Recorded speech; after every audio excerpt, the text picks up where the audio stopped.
This is the third video in the Creating Your Professional Portfolio series.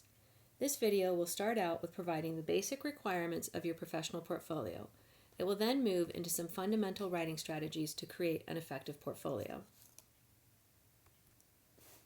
According to the SLCC Faculty Tenure and Academic Rank Guidelines, your professional portfolio should include the following elements: an application, cover sheet, introduction, letters of progress, Form 4 comments, or equivalent evidence of successful performance, self-reflective statements such as teaching philosophies, classroom management, a teaching section, a professional activities section, and a service or community engagement section.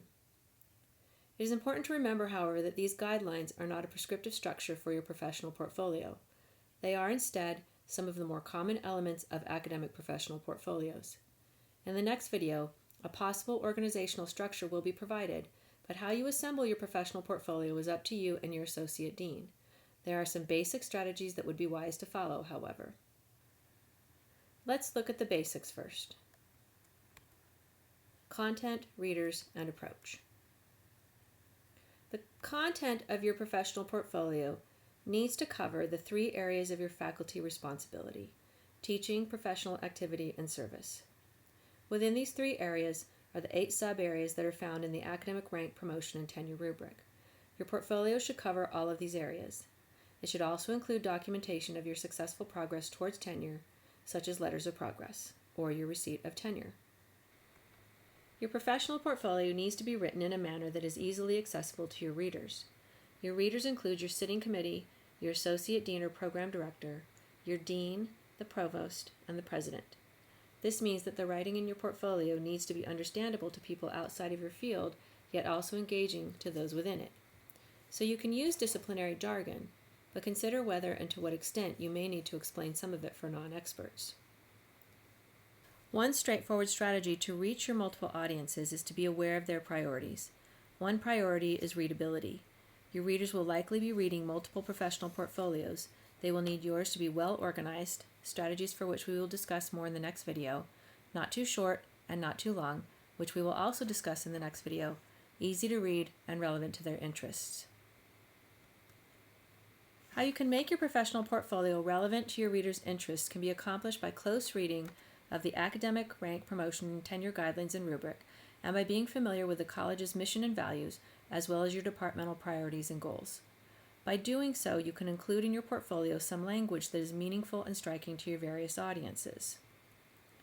For example, in the introduction to the SLCC Faculty Tenure and Academic Rank Guidelines, the faculty role is defined as: a faculty member at Salt Lake Community College is that of a respected educator with a strong dedication to reflective teaching, ongoing professional activity, and active involvement within the college and the community. Professional roles and teaching practices reflect the unique mission of Salt Lake Community College as an open access, diverse higher educational institution with special attention to the academic needs of underrepresented and underprepared student groups. Faculty represent many disciplines, fields, and industries, and the college recognizes the many roles faculty play in developing programs and curriculum, engaging with disciplinary scholarship and pedagogical development, growing community and industry relationships, and guiding students in their ongoing growth as economic, professional, and cultural forces in their communities. Note some of the language that is used: respected educators, dedication to reflective teaching, developing programs and curriculum, pedagogical development, and guiding students. These are not the only important words and phrases in this paragraph, but I highlight them to demonstrate how close reading can make your writing stand out to your varied readers, specifically because it is language that has been validated by multiple levels of the SLCC institution. Note how much of a difference mirroring these priorities can make. In the first sentence, over the past 2 years, I created 3 new classes that show students how to get through their college education. It explains what I did and a little bit of why. But if I remind myself of the language in the rank, promotion, and tenure document, respected educators, dedication to reflective teaching, developing programs and curriculum, pedagogical development, and guiding students, I can rewrite this to make my work more relevant to my audiences. After reflecting on the potential for pedagogical improvement from 2012 to 2014, I developed a new curriculum across 3 courses that guided students towards successful persistence through their educational pathways. This kind of writing that mirrors the assessment mechanism may feel unnatural to you. It may even feel inauthentic or manipulative. Taken to an extreme, this kind of approach to writing can certainly erase the authenticity of your writing. However, the point behind it is an important one to consider. You have multiple audiences, all looking for a connection to your professional portfolio.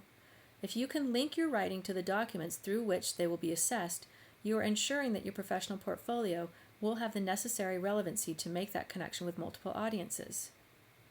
Even so, another potential issue of discomfort along these lines is that feeling of selling yourself. You are a professional faculty member, and it can be dispiriting to feel like you have to prove it through this professional portfolio process, especially by mirroring language which you might not feel at ease using. While these feelings are understandable, and while professional portfolios are a means to self-reflect and self-assess our work, they are also and ultimately evaluative mechanisms. Therefore, while they are informative, summative, and reflective in nature, they are also necessarily evaluative documents. Therefore, one of their primary purposes is to persuade their audiences, and one of the main ways to persuade your audience is to show yourself and your portfolio to be credible. To be able to show that you have paid close attention to the academic guidelines and rubric, enough so that your writing reflects, to an extent, some of the language use, this will help to frame your professional portfolio as credible.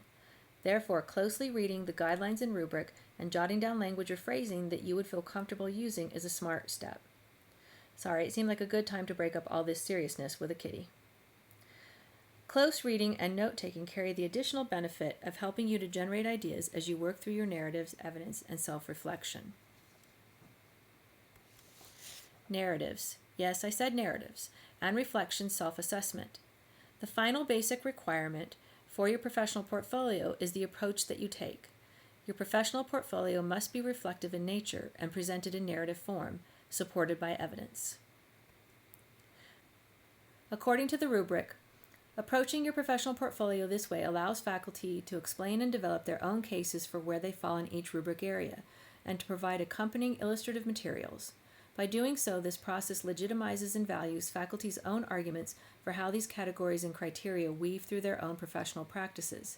And by doing so, this process also enables evaluators the flexibility to affirm a faculty member's line of reasoning when persuaded, especially in those circumstances where a particular accomplishment or ranking is not reflected in the current incarnation of the rubric.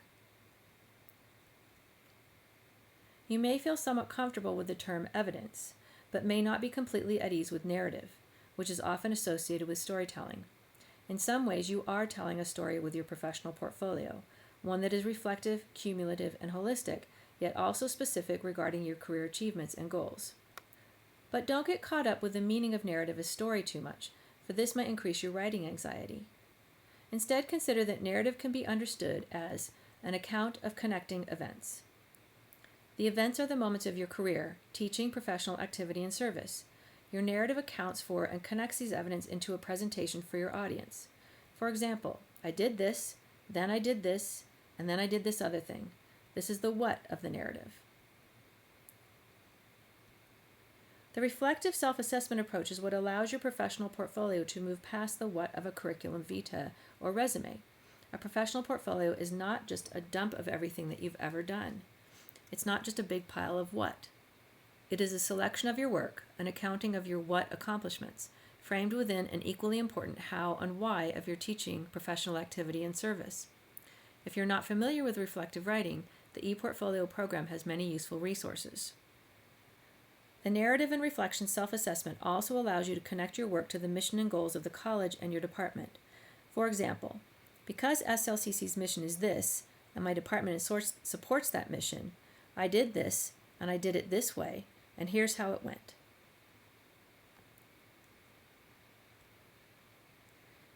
It's important to note that along with the professional portfolios balancing a cumulative picture of your career, along with specifics of the most relevant achievements, a professional portfolio needs to balance the narrative reflection and the evidence as well. It is the rare person who naturally balances these two writing strategies with ease. Most lean in one direction or another, either by providing lots of evidence, such as syllabi, course goals, student papers, but not explaining them through the narrative, or by presenting a graceful reflection of what they have done, but without providing the artifacts or evidence that illustrate your claims. Therefore, it is important to be consciously aware of the cycle that you need to continually move through as you put together your professional portfolio. Every bit of evidence needs some explanation, narration, reflection, and every bit of narration needs some evidence. Alone, neither of them can have much meaning, but together they put forward a compelling case. This is the end of this video.